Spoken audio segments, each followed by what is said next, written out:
Hello everyone and welcome back to the channel. This is the second video in our series covering immigration options. Today, let's talk about immigration options to the United Kingdom. For more great content that can help you thrive in your new roots abroad, please subscribe and don't forget to like the video. Let's take a look at Ade. Ade is a young woman who has a bachelor's degree in computer science and has spent the last 5 years in Lagos, Nigeria as a software engineer at an upcoming startup. Ade is thriving and has recently received a job offer from a UK-based company. Although Ade is enjoying her life and career in Nigeria, she wants more. She wants to explore the world and increase her earning power. The recent job offer from a UK startup has increased the urgency to assess options for moving abroad. Ade has always wondered if the only way to relocate to the UK is to get a master's degree in the UK and then get a job offer after graduation. Ade just met Ola, who is on holiday in Nigeria and works in immigration. Let's take a look at the UK. The UK is one of the most prominent countries in Europe, and English originated here and is the first language, although Welsh is spoken in some areas. The capital is London, and it hosts a few prominent attractions for tourists and residents. The UK has a host of major cities like Manchester, Birmingham, Edinburgh, Oxford, Cambridge, and many more. The name Great Britain is a geographic term referring to the island that contains England, Wales, and Scotland, while the name United Kingdom is a political term containing Great Britain and Northern Ireland. The UK has a population of around 66 million people.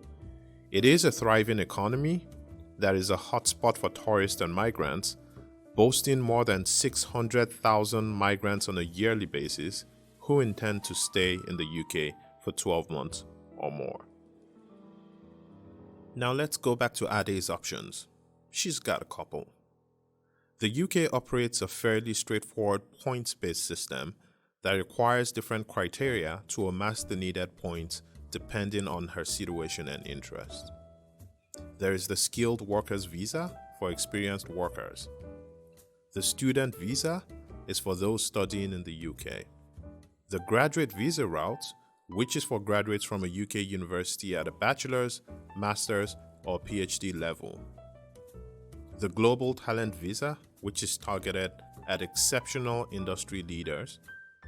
There is also the health and care route, which focuses on health and social care professionals. The fast-track STEM route is for researchers and experts in the science, technology, education, and mathematics subjects.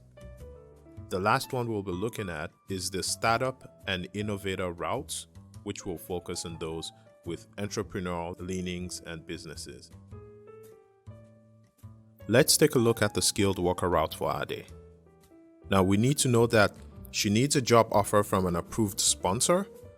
The job has to be at an appropriate skill level, and Ade must show evidence of an ability to speak English at an acceptable level. She could also get more points if she had a relevant PhD or if the job is in the shortage occupation list. There are also salary requirements which, if met or surpassed, could also give her additional points. The global talent route is for exceptional individuals and hence requires some indication that you are a leader in your chosen field of academia and research, arts and culture, or digital technology. Although it's relatively challenging to meet the requirements of this route, there are some perks too. You can be self-employed or be an employee on this visa. You could also change jobs without notifying the Home Office, and there are no English language requirements for this visa route. The health and care route is a fast-track route. It requires Ade to have a health occupation job offer from the NHS. She must still be able to meet the skill requirements of the skilled worker route, as outlined in the previous scene. This is because the route was born out of the skilled worker route. A few advantages come from going this route.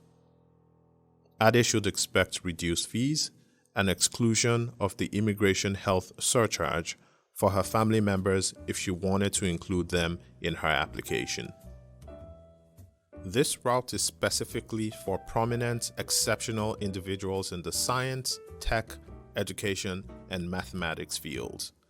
The applicant must be a senior academic at an eligible academic or research institute with a named award.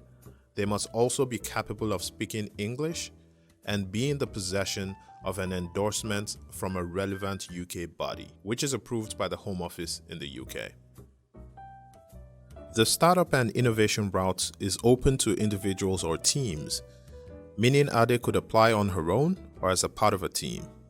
The startup route is meant for first-time businesses, while the innovator route requires someone with industry experience and at least funding to the tune of £50,000. To be noted here is that the applicant must have the written support of an endorsing body. The student route could be an interesting one. Ade would need an unconditional offer from a licensed sponsoring institution. Ade may bring her dependents if she has any, as long as her course is a postgraduate one and spans at least 9 months. There must also be clear evidence that she is willing to genuinely study in the UK and that she can meet all the requirements stated. Not to be confused with the student route, the graduate route requires Ade to possess at least an undergrad degree from a UK university. If Ade was a graduate at a bachelor's or master's level, she would get a one-time extendable leave of 2 years. If Ade was a PhD graduate, she would get a non-extendable leave of 3 years. For anyone on this route, they would be able to work or look for work at any skill level they desired during this 2 or 3 year time frame. This is a high-level summary of all the options available to Ade.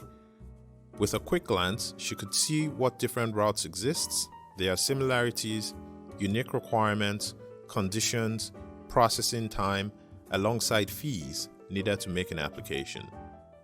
If you're also interested in reviewing your options and doing a quick comparison, this is a useful tool. Please remember to go to the gov.uk website for additional details and carry out some further research, as the requirements and conditions could have changed since posting this video. This is actually a good time to migrate to the UK, as the government has shown a renewed push to welcome new immigrants willing to contribute to the economy. So, we've reviewed all the options available to Ade: the student route, the startup and innovator route, the healthcare route, graduate visas, student visas, and finally the global talent visa. None of these make sense to Ade because she isn't interested in any kind of academic degree and is not a healthcare professional. She also doesn't intend on starting a company. While she is pretty gifted, she is not yet a well-known leader in her field, so this also rules out the global talent scheme as well. This leaves Ade with one option: the skilled worker route. The company that gave Ade the job offer has recently been added to an approved sponsors list, and this clears the path for her to make an application. Now she can go to the gov.uk website and start processing her visa application. With these options, Ade was able to make an informed decision, clearing her path to relocating to the UK. But please remember, this is only an introduction to the visa pathways for the UK. For more detailed and current information, we advise that you visit the gov.uk website. Thanks for watching this video, and we hope you found it useful. Don't forget to like, subscribe, and hit the bell icon so you can get alerts once we put out additional videos, or if you want to see more great content like this.